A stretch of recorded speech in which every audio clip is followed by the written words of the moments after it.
ถามส้มมาปิดถ่ายกันที่ข่าวองค์การกระแดงแห่งศาสตร์ลาวและองค์การกระแดงแขวงจำปาสักมอบเครื่องกรองน้ำให้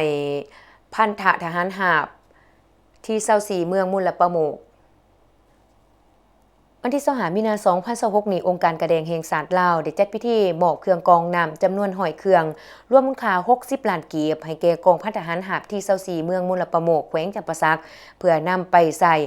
ในการกรองน้ำให้สะอาดและปลอดภัยต่อการบริโภค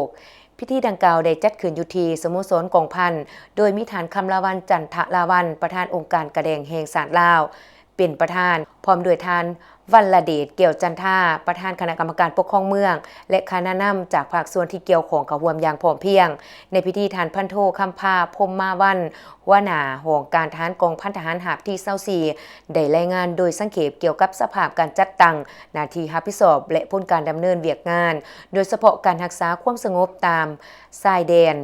ควบคู่กับการพัฒนาการผลิตเพื่อยกระดับชีวิตการเป็นอยู่ของไอ้น้องกำลังให้ดีขึ้น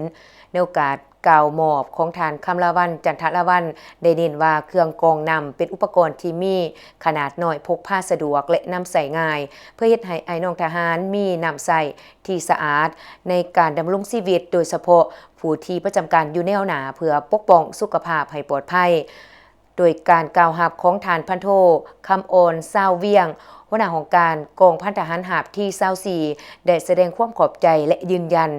จะนำใส่และบริหารเครื่องกรองน้ำให้เกิดประโยชน์สูงสุดพร้อมทั้งสุขอยู่กำลังให้นำใส่อย่างถูกวิธีและยืนยงภายหลังพิธีคณะรับผิดชอบได้แนะนำวิธีการนำใส่และบำรุงรักษาเครื่องกรองน้ำให้แก่กองพันดังกล่าวพร้อมได้สืบโตไปมอบให้กองห้อยหาซ่องเก่าอีกจำนวน10เครื่องเพื่อเสริมสร้างสุขภาพให้กำลังทหารใส่เด่นให้ดีขึ้น